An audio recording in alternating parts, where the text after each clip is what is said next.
Very good morning सभी को। राधे राधे, जय श्री कृष्णा।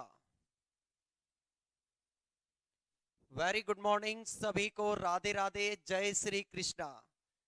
कैसे हैं आप सभी लोग? सर्दी का बड़ा ही आनंदित मौसम है, तो उसमें काफी कुछ रजाई में ही लोग बाग व्यवस्थित होकर अपने दिन के बारे में विचार करने की सोच रहे हैं। हाँ, पहली बात तो ये बताओ, ठीक ठाक तो हो ना? कहीं सर्दी का प्रभाव ज्यादा हो गया हो तुम पे? तब तक बच्चे ऐड हो जाते हैं, क्लास स्टार्ट करते हैं। फिर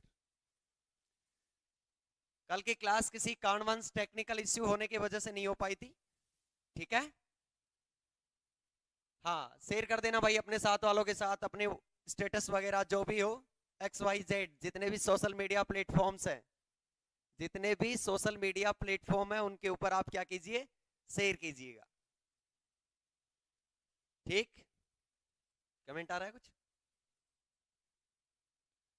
ठीक है भैया, चले सभी, चलिएगा। कौन बोल रहा है? क्वांटम मैकेनिक्स का क्वेश्चन पूछना है, 9 से 10 वाली क्लास में मिलते हैं। ठीक, चलिएगा। बिना टाइम वेस्ट किए हुए, क्योंकि टाइम बहुत ही कम है, सही समय के ऊपर अपना सिलेबस करवाते हुए अपन सही ढंग से चलेंगे बिना टाइम वेस्ट किए हुए। थर्मोडायनेमिक्स अपना नया पेपर स्टार्ट हुआ था, कुछ नई बेसिक आपकी जो परिभाषाएं थी वो करवाई थी, जो कुछ महत्वपूर्ण परिभाषाएं थी। खुला निकाय क्या होता है, बंद निकाय क्या होता है, विलगित निकाय क्या होता है, open system, close system, isolated system, सब कुछ बताया। उसके बाद अपन यूनिट फर्स्ट का पहला चैप्टर स्टार्ट किया। पहला चैप्टर कौन सा था? कि स्थूल निकायों में उष्मा गतिकी एवं रुद्धोष्म अन्योन्य क्रियाएं, यही चैप्टर था। यानी स्थूल निकायों में आपके जो उष्मीय व कौन सी रुद्धोष्म अन्योन्य क्रियाएं क्या होती हैं, इनके बारे में अध्ययन करना है। उसमें पहली हेडिंग अपन ने क्या डलवाई थी?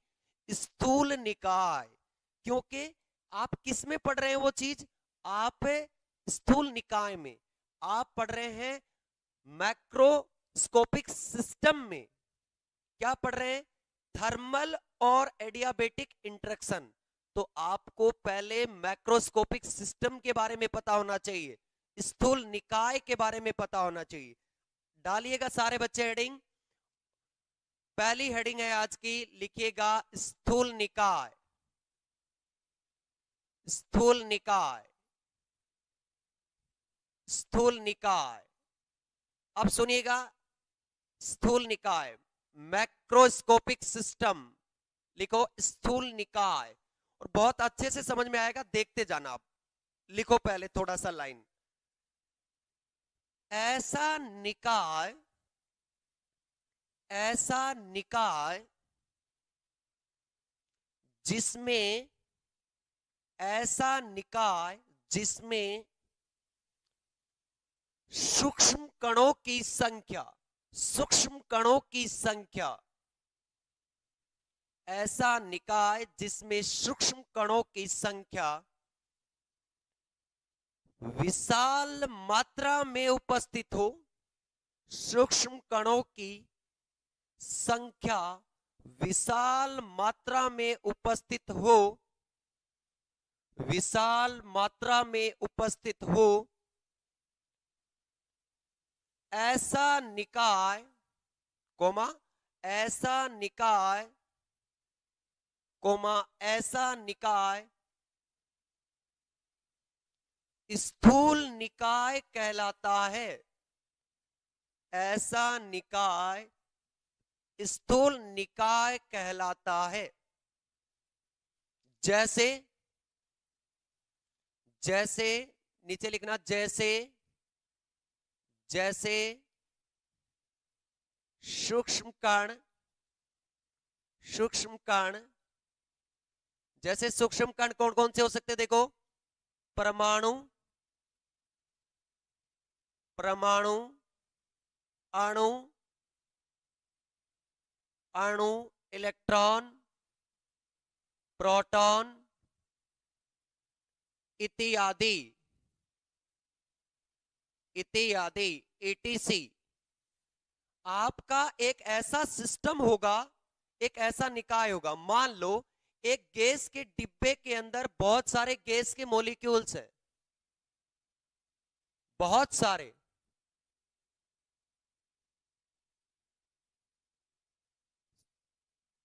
भाई साहब, किसने पूछा है?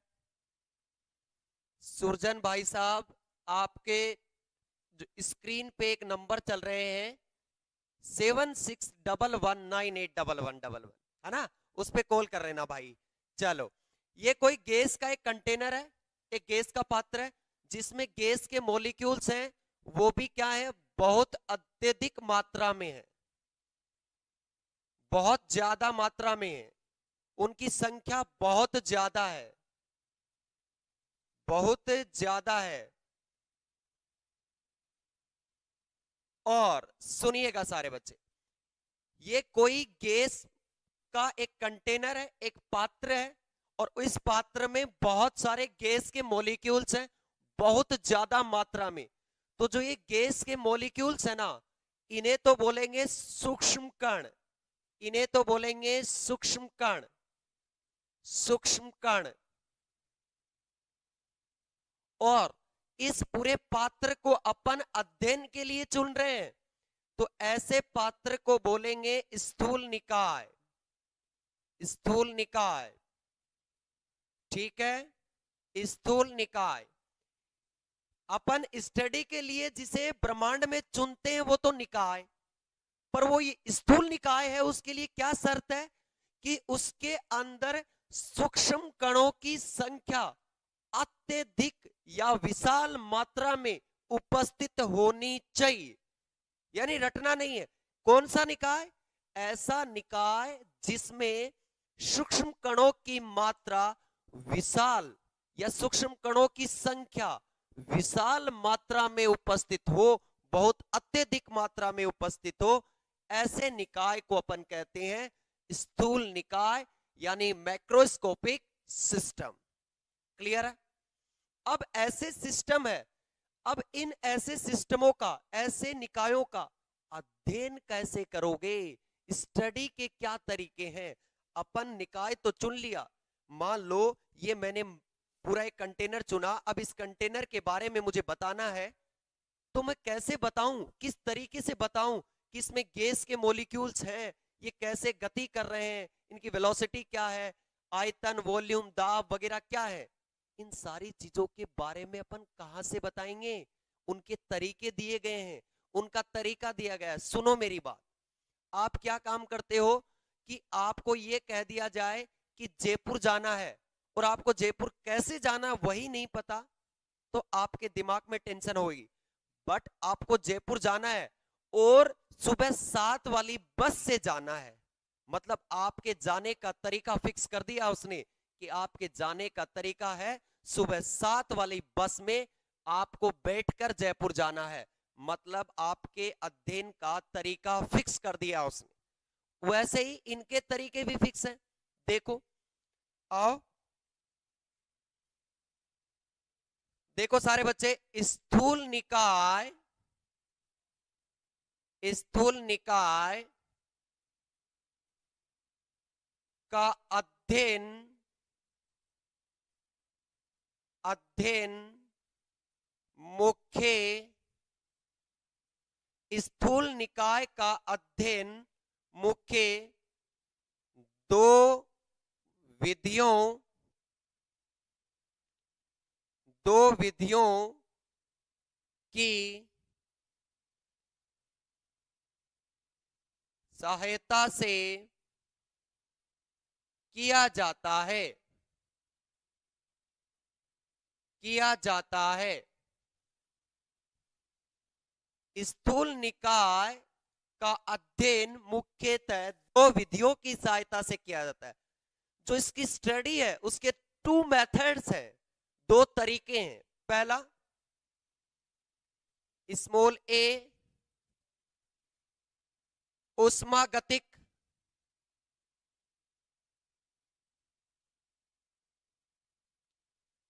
उष्मागतिक, और स्मॉल बी है आपका सांख्यिकी,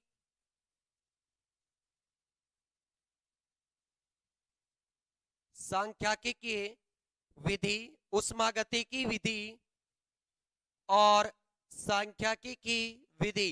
अब ये क्या होती है मैं बताऊंगा। पहली बात, ब्रह्मांड का वह हिस्सा जिसे हम चुनते हैं निकाय। स्थूल निकाय कौन सा? जिसे हम चुने उस निकाय में सूक्ष्म कणों की मात्रा बहुत अधिक मात्रा में होनी चाहिए, वो स्थूल निकाय। उसमें सूक्ष्म कण कैसे हो सकते हैं? परमाणु, अणु, इलेक्ट्रॉन, प्रोटॉन इत्यादि। और इसके पढ़ने के कितने तरीके? दो।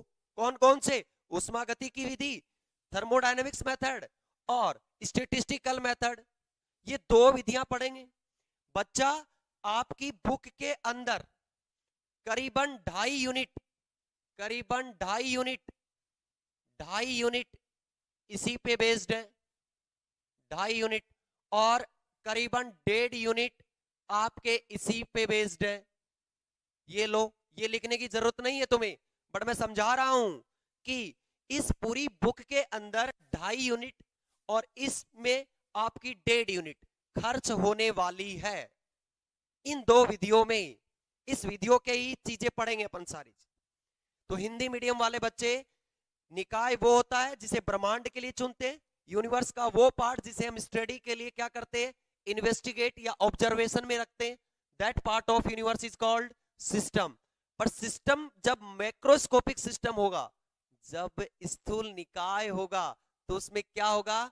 सूक्ष्म कणों की मात्रा बहुत ज्यादा होगी। यानी कैसे? परमाणु, अणु, इलेक्ट्रॉन, प्रोटॉन इत्यादि से वो मिलकर बना होगा। और नंबर ऑफ माइक्रो पार्टिकल, छोटे particle, number of micro particle is larger containing the system is called, कौन सा सिस्टम? Macro system. तो इंग्लिश मीडियम वालों को तो लिखवा रहे हैं, हिंदी मीडियम वाले पहले स्थूल निकाय डेफिनेशन आपको लिखवा दी, नीचे लिखे जैसे सूक्ष्म कण, डायग्राम बनाए, नीचे ये दोनों लिखे सुंदर सुंदर अक्षरों में। इंग्लिश मीडियम वाले मेरे साथ लिखो, हेडिंग डालना मैक्रो सिस्टम, मैक्रो सिस्टम लिखो सारे बच्चे। System which have, system which have, system which have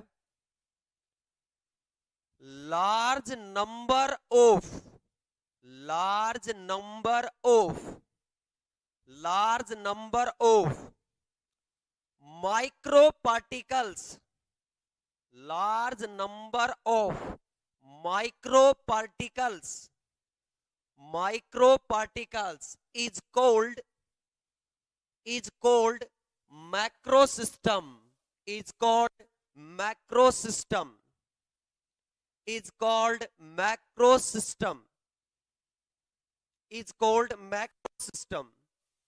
नीचे एग्जाम्पल में लिखें, for example micro particle, for example micro particle, bracket में लिखना atom, molecules, electron, proton, etc.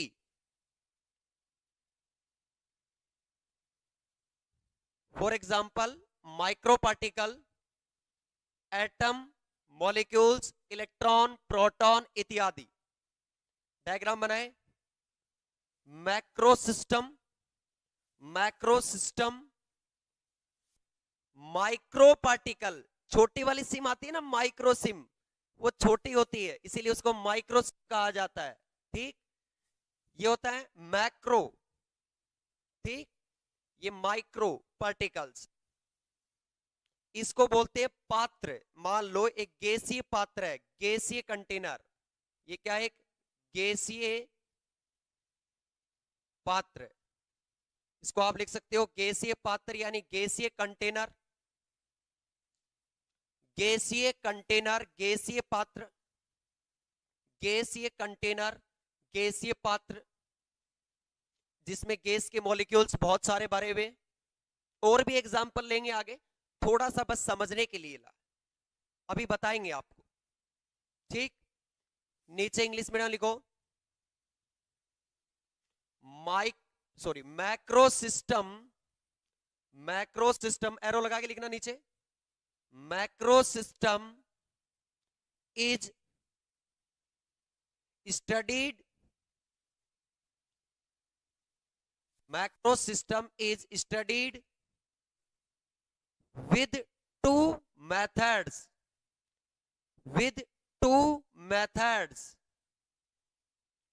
First small a डाल के लिखें, उष्मागतिकी विधि को लिखें, thermodynamic method, thermodynamic method. Second one is b डाल के लिखें, स्टेटिस्टिकल मेथड, स्टेटिस्टिकल मेथड।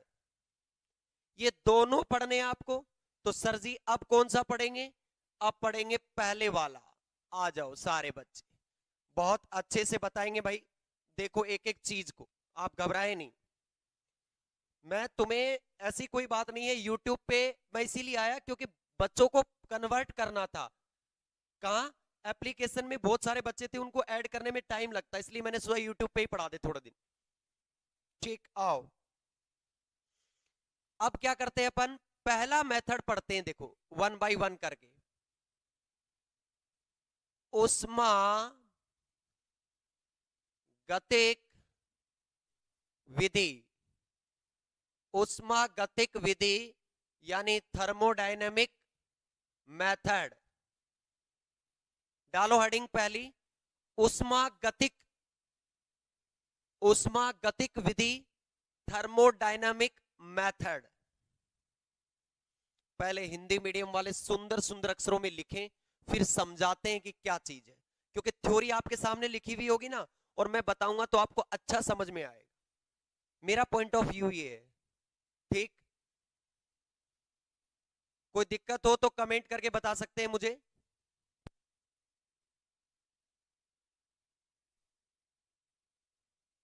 ठीक, चलो तो पहली विधि लिखेंगे उष्मागतिकी विधि, थर्मो डायनामिक मेथड। पहले लिखें, सुनो बहुत अच्छे से सुनना, लिखो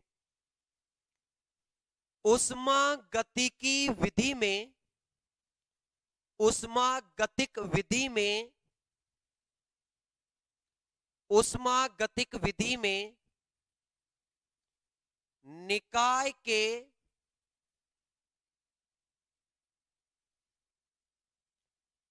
उष्मागतिक गतिक विधि में निकाय के बाह्य प्राचल, निकाय के बाह्य प्राचल जैसे, जैसे आयतन, जैसे आयतन, ताप, दाब, विद्युत क्षेत्र की तीव्रता, विद्युत क्षेत्र की तीव्रता, तीव्रता, चुंबकीय क्षेत्र की तीव्रता, चुंबकीय क्षेत्र की तीव्रता, तीव्रता इत्यादि, इत्यादि में, इत्यादि में संबंध स्थापित किया जाता है, इत्यादि में संबंध स्थापित किया जाता है, इत्यादि में संबंध स्थापित किया जाता है, इत्यादि में संबंध स्थापित किया जाता है।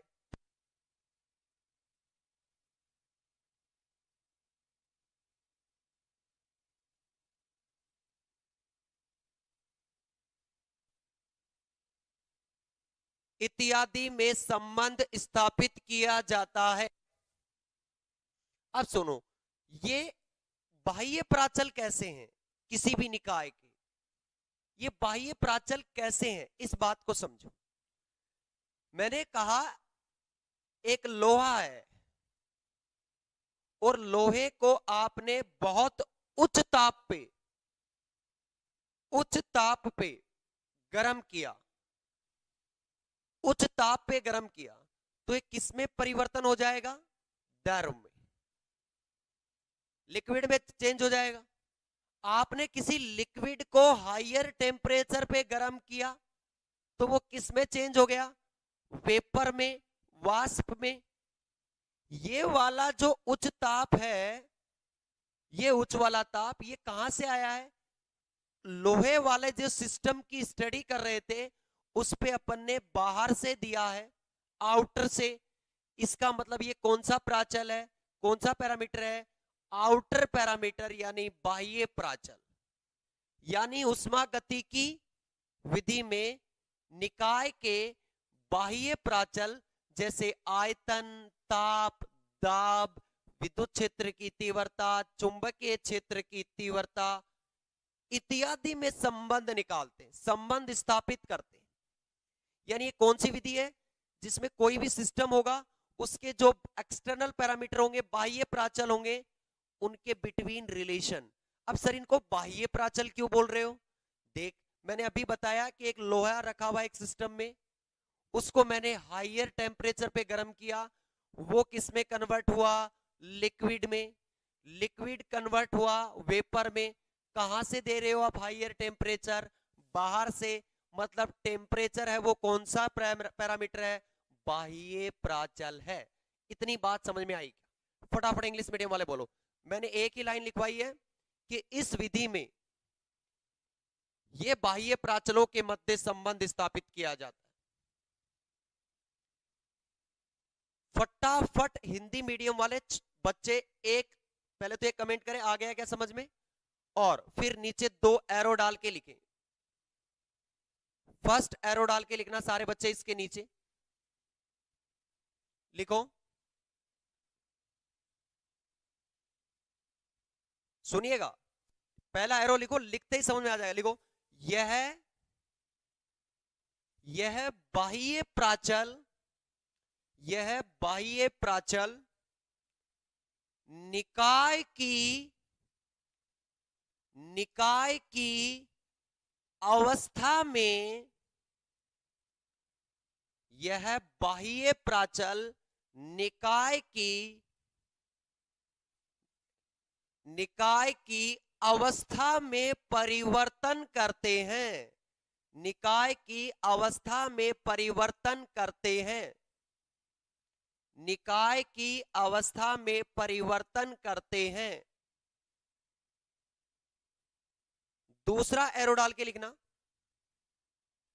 अभी बता रहा हूं दोनों के मीनिंग। निकाय की अवस्था में परिवर्तन करते हैं। दूसरा एरो लिखो, स्थूल निकाय की व्याख्या के लिए, स्थूल निकाय की व्याख्या के लिए, स्थूल निकाय की व्याख्या के लिए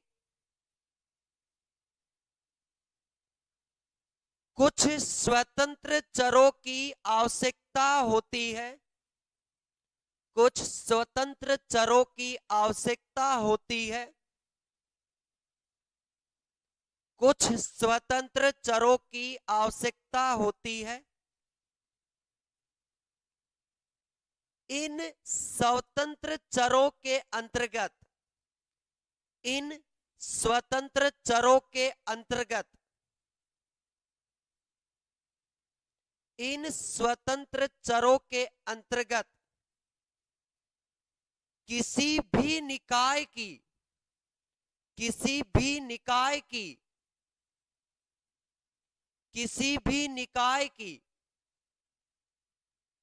किसी भी निकाय की अवस्था को स्थूल अवस्था, स्थूल अवस्था कहते हैं। स्थूल अवस्था कहते हैं।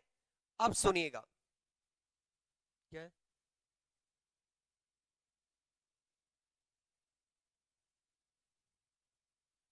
कौन पूछ रहा है?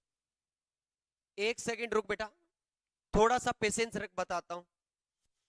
हाँ जी, पहली लाइन देखे सारे बच्चे, मैंने पहली लाइन क्या बोली?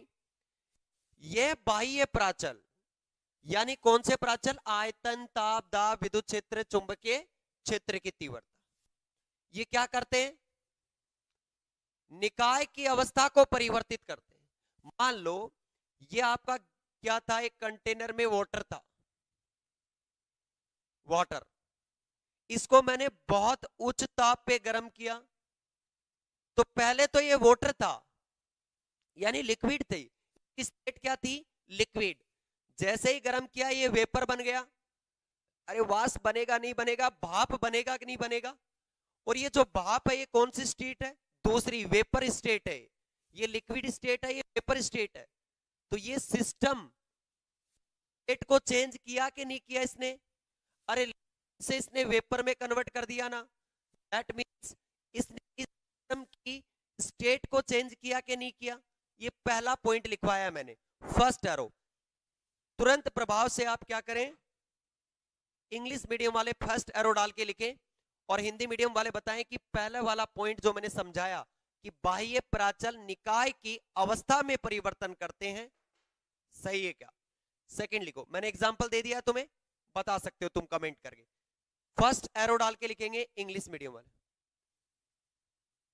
हाँ एक सेकंड रुको, इंग्लिश मीडियम वाले बच्चों को तो अभी तक ये भी नहीं लिखवाया बेचारों को, तो पहले ये लिखो, थर्मोडायनामिक मेथड लिखो, थर्मोडायनामिक मेथड लिखो।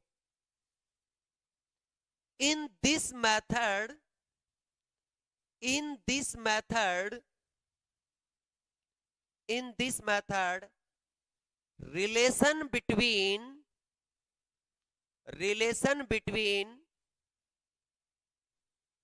external,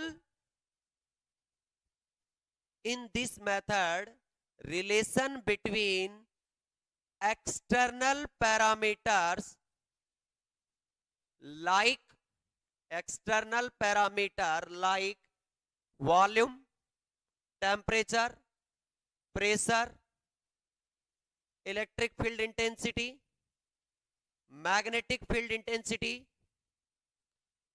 etc of system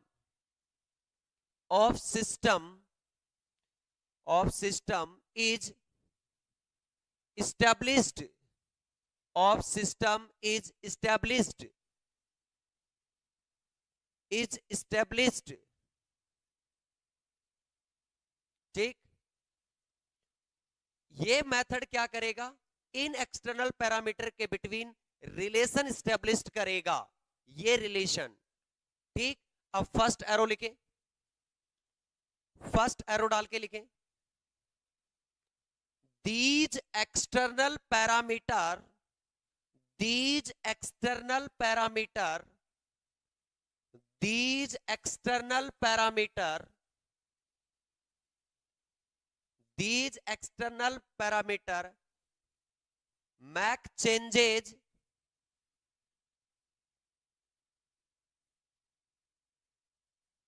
make changes in state of system, make changes in state of system, अवस्था को परिवर्तित कर देते हैं, स्टेट में चेंज ला देते हैं। दिस एक्सटर्नल पैरामीटर, यह एक्सटर्नल पैरामीटर किसी भी निकाय की, किसी भी सिस्टम की अवस्था में चेंज हो जाता है। मान लो एक पानी को गर्म कर रहे थे, पानी लिक्विड था, लिक्विड से वेपर बन गया। एक लोहे को गर्म कर रहे थे, लोहा पहले सॉलिड स्टेट में था, फिर किस में आ गया? लिक्विड स्टेट में। This is condition of state change हो रही है, किसके थ्रू? बाह्य पैराचल, एक्सटर्नल पैरामीटर, कौन? टेम्परेचर, ताप। दूसरी एरो डाल के लिखें, फिर समझाते हैं। ओके ओके भाई किरण, ठीक है, आओ। Second, independent variables, independent variables are required to, independent variable are required to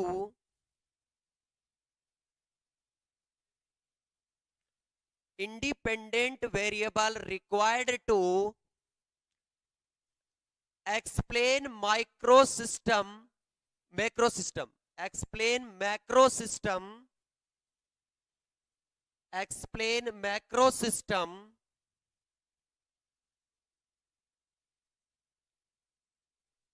explain macrosystem, full stop, state of any system, state of any system, state of any system, state of any system under independent variables, under independent variables, under independent variables is called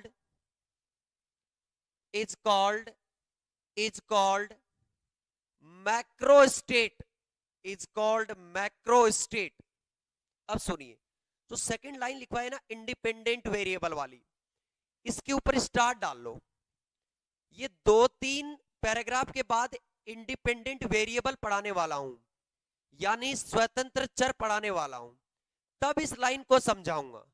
पहले मैं independent variable के बारे में बता दूं, क्यों? क्योंकि independent variable पढ़ाने के बाद इसका कंसेप्ट यहां समझ में आएगा।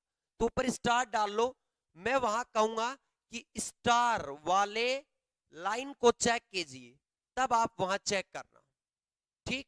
और जो इंडिपेंडेंट वेरिएबल होंगे उनके जो अंडर में स्टेट होगी, उनके जो अंडर में स्टेट होगी, ठीक, वो स्टेट क्या होगी? आपकी मैक्रो स्टेट होगी, स्थूल अवस्था होगी, ठीक। इस लाइन पे स्टार डाल लो। 2 या 3 पैराग्राफ के बाद जैसे ही इंडिपेंडेंट वेरिएबल आएंगे, पूरी की पूरी लाइन आपके दिमाग में बैठ जाएगी, ठीक। यहां मेरा लिखवाने का मतलब, सर कई बार क्या हो जाता है, छोटे क्वेश्चन में क्या आ जाता है, उष्मागतिकी विधि आ जाती है, उसमें लिखना होता है, तो ये लाइन लिखते हैं ना, तो एग्जामिनर पे अच्छा इफेक्ट जाता है। क्लियर है? चलिएगा भाई, अब दूसरा मेथड पढ़ते हैं अपन। चलो सेकंड यानी बी वाला पढ़ते हैं। क्या था बी वाला, बताओ? बी वाला सांख्यिकी की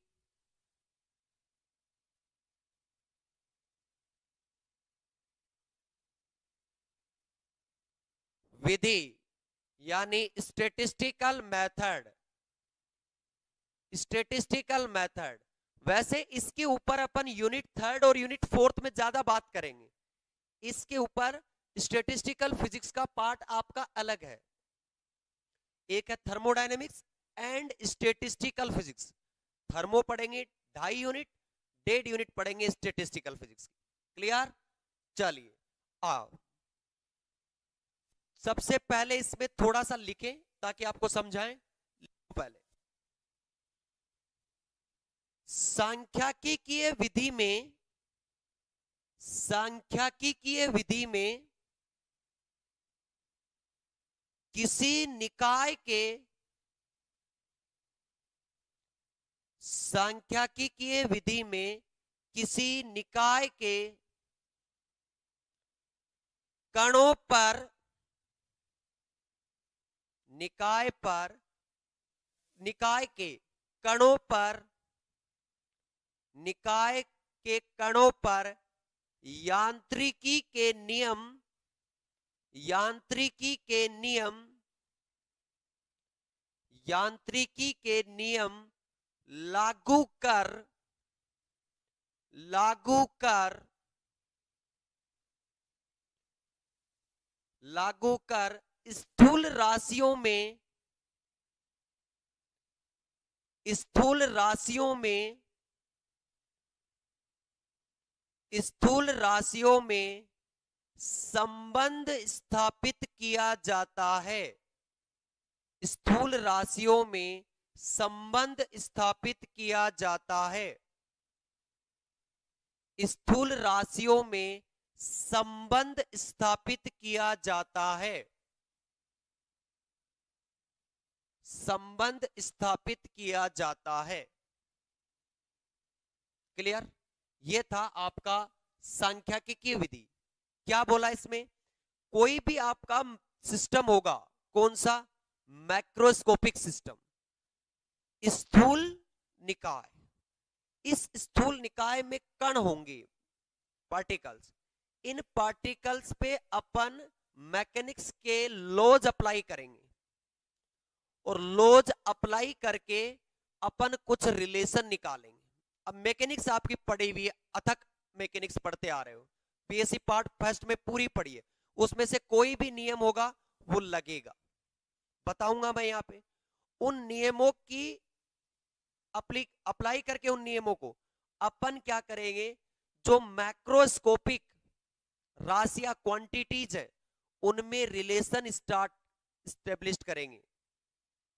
ठीक है, आगे जाके बहुत सारे ऐसे बड़े बड़े क्वेश्चन आएंगे कि प्रायिकता और इसमें संबंध ज्ञात करो, उष्मागतिकी और इसमें एंट्रोपी में संबंध स्थापित करो, सबको मैं अच्छे से बताऊंगा। अभी आप ये समझो कि ये मेथड क्या करता है कि जो आपका कोई भी निकाय होगा उसमें जो कण होंगे उन पर अपन क्या करेंगे, मैकेनिक्स के नियम अप्लाई करके कुछ राशियों में, वो राशियां कौन सी होंगी, स्थूल राशियां, संबंध स्थापित करेंगे, रिलेशन स्टेब्लिश करेंगे, और वो रिलेशन ही आपका जिस मेथड के अंडर स्टेब्लिश्ड होगा वो मेथड कौन सा होगा, स्टेटिस्टिकल मेथड, उष्मागतिकी, सॉरी सांख्यिकी विधि। कोई भी निकाय, कोई भी पार्टिकल्स, इनके बारे में तो आपको सब पता है, बस उस पे मैकेनिक्स के लॉ कैसे अप्लाई करना है ये जब आपका टॉपिक आएगा तभी बताऊंगा।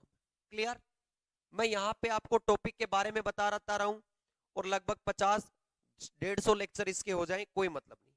थर्मोडायनेमिक्स के अपने मैक्सिमम लेक्चर होंगे 70 लेक्चर, ठीक? 70 लेक्चर में मैं खत्म कर दूंगा इसको, टेंशन ना लें।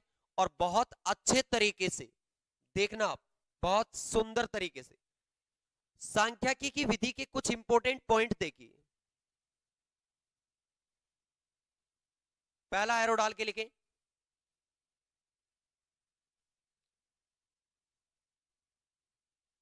निकाय के सूक्ष्म कणों की, निकाय के सूक्ष्म कणों की, किरण जांगेड़ का कोई कमेंट है चेक करना। हाँ, पार्ट फर्स्ट से कोई रिलेशन नहीं है, कुछ नियम काम में आएंगे जो मैं बता दूंगा वहां पे, आराम से साइड में लिखकर, टेंशन ना लिखो। पहला एरो डाल के लिखना, सांख्यिकी की विधि में पहला एरो लिखो, लिखो निकाय के सूक्ष्म कणों की, निकाय के सूक्ष्म कणों की अवस्था को, निकाय के सूक्ष्म कणों की अवस्था को ऊर्जा स्तर के रूप में, ऊर्जा स्तर के रूप में, ऊर्जा स्तर के रूप में व्यक्त करते हैं, व्यक्त करते हैं। इन्हें ही, इन्हें ही सूक्ष्म अवस्था कहा जाता है, इन्हें ही सूक्ष्म अवस्था कहा जाता है। अब सुने, आपने सुना होगा छोटे क्लासों में हाइड्रोजन एटम, सुना होगा कि इलेक्ट्रॉन कौन से स्टेट में है, प्रथम उत्तेजित अवस्था, फर्स्ट एक्साइटेड स्टेट। तो वो क्या, एक एनर्जी लेवल है, प्रथम उत्तेजित ऊर्जा स्तर, फर्स्ट एक्साइटेड एनर्जी लेवल। पढ़ा? लेजर पढ़ा होगा ऑप्टिक्स में, सुना होगा मूल ऊर्जा स्तर से उत्तेजित ऊर्जा स्तर में जाता है इलेक्ट्रॉन, जाता है, तब वापस आते हुए फोटोन इमिट करता है। तो जो सूक्ष्म अवस्था है जहां, अब ये जो छोटे कण है, इलेक्ट्रॉन, प्रोटॉन, ये सूक्ष्म कण ही है। एग्जाम्पल के तौर पे अणु, परमाणु, तो ये जहां बैठे रहते हैं ना, जहां बैठे रहते हैं, मान लो इलेक्ट्रॉन नाभिक जो आपका परमाणु है उसमें कहां व्यवस्थित है, न्यूक्लियस में, वो जो जहां बैठा हुआ है ना, उसको बोलते हैं ऊर्जा स्तर। अब वो ऊर्जा स्तर अलग हो सकता है, प्रथम हो सकता है, द्वितीय हो सकता है, तृतीय हो सकता है, मूल ऊर्जा स्तर हो सकता है। ठीक, उसके बैठे रहने की जो जगह है ना, वो मूल ऊर्जा ऊर्जा स्तर के रूप में व्यक्त करते हैं। और जो ये ऊर्जा स्तरी होते हैं ना, इन्हें बोलते हैं सूक्ष्म अवस्था, छोटी अवस्था, क्या, माइक्रो स्टेट। दोबारा सुनना बहुत अच्छे से, बहुत ध्यान से सुनना। जहां इलेक्ट्रॉन व्यवस्थित रहता है, उस रहने वाले घर को अपन बोलते हैं ऊर्जा स्तर, और इन्हीं ऊर्जा स्तर को बोलते हैं सूक्ष्म अवस्था, माइक्रो स्टेट्स। मैंने पहली लाइन ये लिखवाई, क्लियर। चलो दूसरा एरो लिखे, दूसरा एरो लिखे, बहुत अच्छा एरो है, दूसरा लिखे। किसी भी निकाय, किसी भी निकाय, किसी भी निकाय, किसी भी निकाय के सूक्ष्म कणों,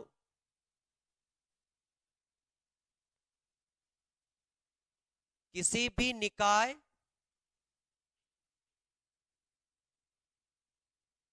किसी भी निकाय के सूक्ष्म कणों, सूक्ष्म कणों के अध्ययन के आधार पर, सूक्ष्म कणों के अध्ययन के आधार पर हम कह सकते हैं कि, अध्ययन के आधार पर हम कह सकते हैं कि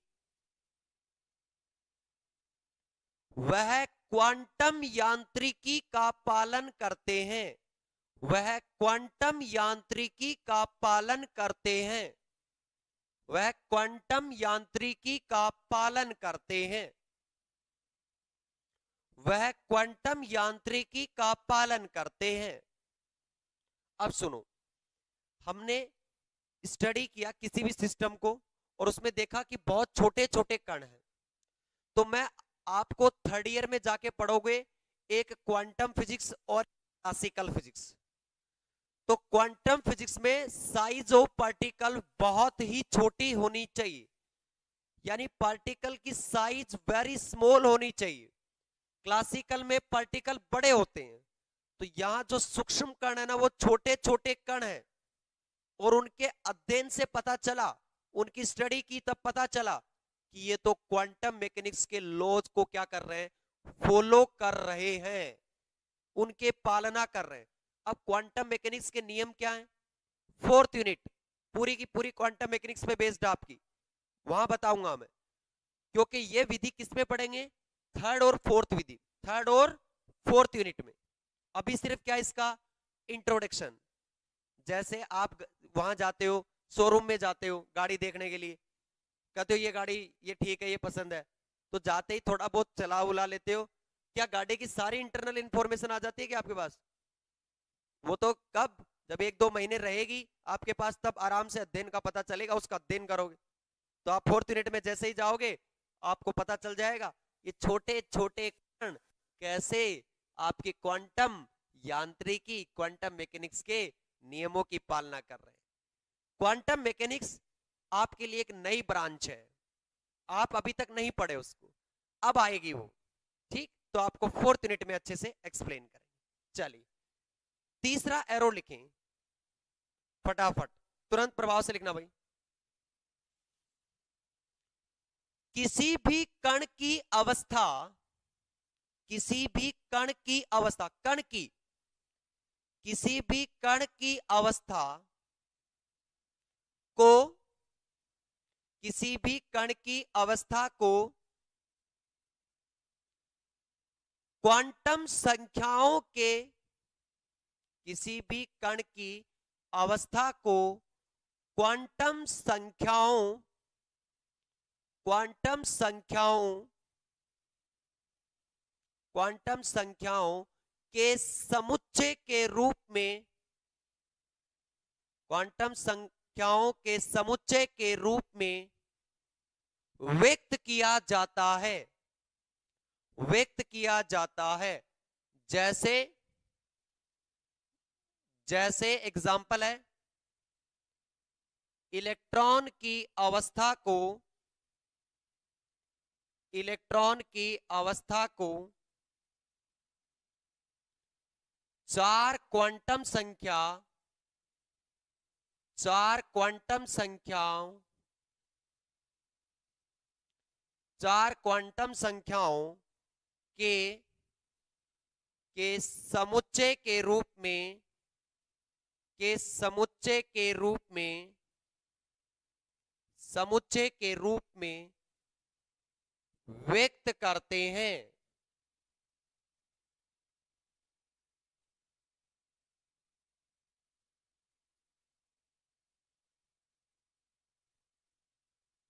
संख्याओं के समुच्चय के रूप में व्यक्त करते हैं। जैसे देखो, लिखने का तरीका है, क्या क्या लिखेंगे इसको, एल एल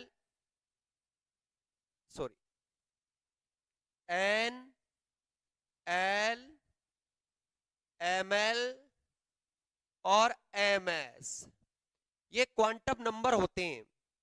अभी बता रहा हूं क्वांटम नंबर कैसे बताते हैं, ठीक। यहां पे देखना एन क्या होता है, एन होता है हमारा मुख्य क्वांटम संख्या, मुख्य क्वांटम संख्या, मुख्य क्वांटम संख्या।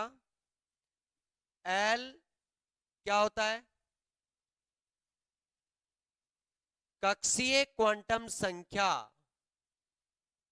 कक्षीय क्वांटम संख्या यानी ऑर्बिटल क्वांटम नंबर। ये ऊपर वाला principal quantum number. M L कक्षीय, कक्षीय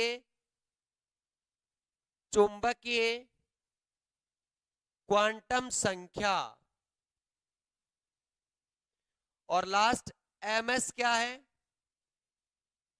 चक्रण, चक्रण चुंबकीय क्वांटम संख्या। ये चारों हैं। फटाफट यहां तक उतार लो, फिर पूरे इन्हीं के ऊपर लगभग 15 मिनट अपन व्यतीत करेंगे, पूरी की पूरी 15 मिनट इन्हीं पे व्यतीत करेंगे। क्या कमेंट है? यूनिवर्सिटी सिलेबस शेखावाटी राजस्थान, मत्स्य और Braj university, Kota university, MDS university और बीकानेर यूनिवर्सिटी के सेकंड ईयर का थर्मोडायनेमिक्स का पेपर सेम है, ठीक बेटा। अब इंग्लिश मीडियम वाली को स्टेटिस्टिकल मेथड फटाफट लिखना। In this method, in this method relation between microscopic, sorry, macroscopic, in this method relation between macroscopic quantities, macroscopic quantities is established, is established, is established applying, applying the law of, applying the law of, applying the law of mechanics, applying the law of mechanics on particles of system, of particles of system। तो क्या बोला कि इस method में आपका कोई भी system होगा, उस सिस्टम के जो अंदर जो प्रेजेंट पार्टिकल्स होंगे, उन पार्टिकल्स पे अपन मैकेनिक्स के लॉ अप्लाई करेंगे। लॉ अप्लाई करके जो मैक्रोस्कोपिक क्वांटिटीज है, जो स्थूल आपकी राशियां हैं, मैक्रोस्कोपिक जो क्वांटिटीज है, उनमें रिलेशन स्टेब्लिश करेगा, ठीक। एरो लगा के फर्स्ट लाइन लिखो, state of microparticles, state of microparticles state of microparticles of system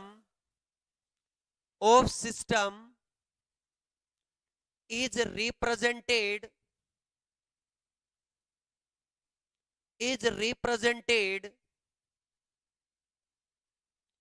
as energy level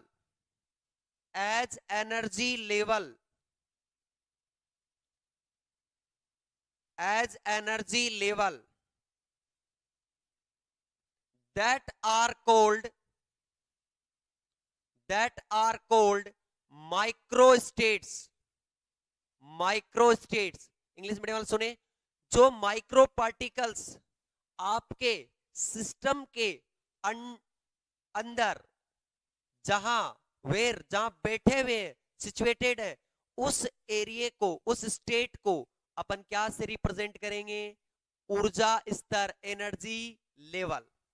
ठीक, और इसी को अपन क्या कहते हैं? माइक्रो स्टेट, सूक्ष्म अवस्था। क्लियर? दूसरा एरो लिखे फटाफट इंग्लिश मीडियम वाले, दूसरा एरो लगा के लिखे फटाफट। on the basis of on the basis of on the basis of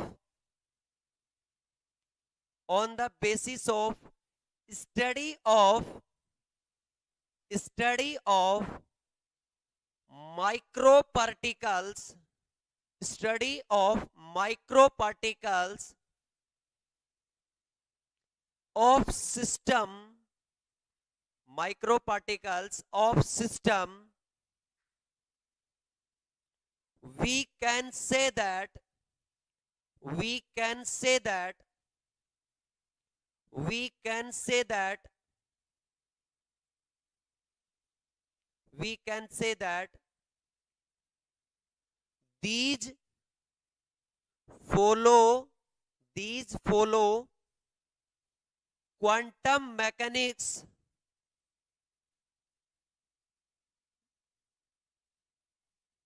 These follow quantum mechanics. Quantum mechanics. आओ अब सारे बच्चे, लास्ट एंड फाइनल एरो लिखो, तीसरा लिखो फटाफट, तीसरा एरो डाल के लिखना फटाफट। The state of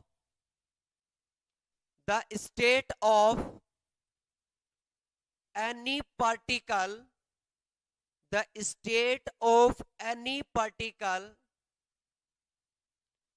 is represented as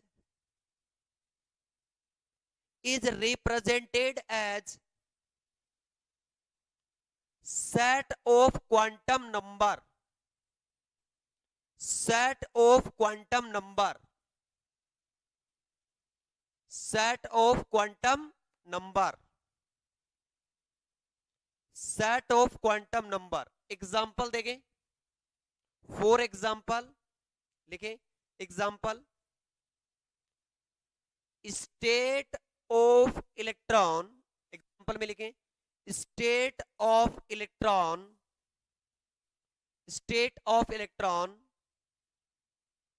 is represented as is represented as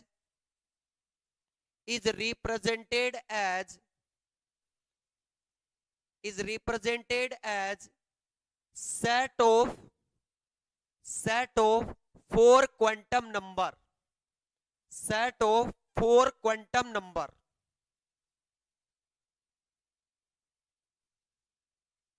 जैसे नीचे लिखे N L M L M S, ये चारों क्या है? क्वांटम संख्या, quantum number. N principal quantum number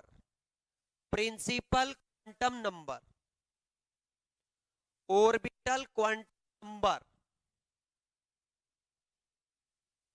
ML orbital magnetic quantum number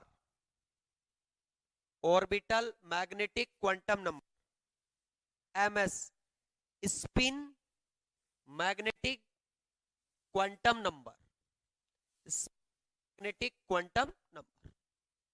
ध्यान से सुनिएगा।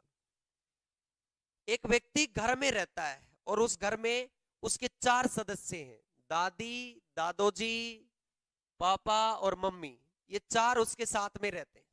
ठीक, उस आदमी को उस घर में व्यक्त किया जाता है किन लोगों की वजह से? उन चारों की वजह से। किस किस की वजह से? दादाजी, दादी जी, माताजी और पिताजी। इन चारों की वजह से उसको किसमें जाना जाता है? उस घर में। तो उस व्यक्ति की स्टेबिलिटी किसके कारण है? 4 सदस्य की वजह से। ऐसे ही क्वांटम मैकेनिक्स में किसी भी पार्टिकल को बताने के लिए जहां बताते हैं उसको एक सेट के रूप में बताते हैं, उसके घर के रूप में। वो घर कौन सा है? NLMLMS। आगे जाके बताएंगे 3rd ईयर में। अभी के लिए सिर्फ इतना ही ध्यान में रखना है कि एक व्यक्ति के रह रहा है, उसके घर को रिप्रेजेंटेशन किससे किया जाता है? इससे। अब उस व्यक्ति की आपको जानकारी लेनी है, जैसे कि वो कहां रहता है, वो उसके घर से कितना दूरी पे है। तो आपको किससे पूछ सकते हो? आप इन चारों से पूछ सकते हो, दादाजी से, माताजी से और पिताजी से। इन चारों से आपको सारी इंफॉर्मेशन मिल जाएंगी। किसकी? उस व्यक्ति की जो उसमें घर में रहता है, उन चारों के साथ। यानी इलेक्ट्रॉन की जितनी भी इंफॉर्मेशन है, जितनी भी बातें हैं, वो आप कहां से ले सकते हो? इन चारों क्वांटम नंबर से। इलेक्ट्रॉन नाभिक से कितना दूर है, कहां कौन से ऊर्जा स्तर में है, किस प्रकार का व्यवहार है, क्या है, सब सारी इंफॉर्मेशन ये 4 क्वांटम नंबर देंगे। और ये क्वांटम नंबर किसके लिए? इलेक्ट्रॉन के लिए। और इलेक्ट्रॉन क्या है? सूक्ष्म कण। कौन सा? सूक्ष्म कण, माइक्रो पार्टिकल्स। तो मैंने यही लिखवाया। तो पहला 3rd तो एरो ये था। 2nd एरो क्या था? कि छोटे कणों के लिए क्वांटम मैकेनिक्स लागू होती है। तो मैं बताऊंगा बड़े कणों के लिए क्लासिकल फिजिक्स वैलिड होती है, छोटे कणों के लिए क्वांटम मैकेनिक्स आ जाती है। क्वांटम मैकेनिक्स आ जाती है 4th यूनिट में बताऊंगा। ठीक है, कि जो छोटे पार्टिकल हैं वहां क्वांटम फिजिक्स, बड़े पार्टिकल वहां आपकी क्लासिकल फिजिक्स। क्लियर है? अब सुनिएगा सारे बच्चे, तो ये यहां तक लिखेंगे। अब आपकी क्लास में यूट्यूब पे कोई कभी आ जाए तो वो अलग बात है। अब मेरे सारे बच्चे लगभग थर्मोडायनेमिक्स वाले सेक्शन में ट्रांसफर हो चुके हैं। तो कल की क्लास अपनी किस पे होगी? एप्लीकेशन पे। और पूरी 1 सवा 1 घंटे की क्लास चलेगी रेगुलर, ताकि मैं आपको 60-70 लेक्चर के बीच में क्वांटम ये जो थर्मोडायनेमिक्स है ये बहुत अच्छे से सिस्टम वाइज कंप्लीट करवा दूं। तो अपनी क्लास कितने बजे है? कल वही 8:10 पे। कहां पर? एप्लीकेशन में पहला लेक्चर होगा।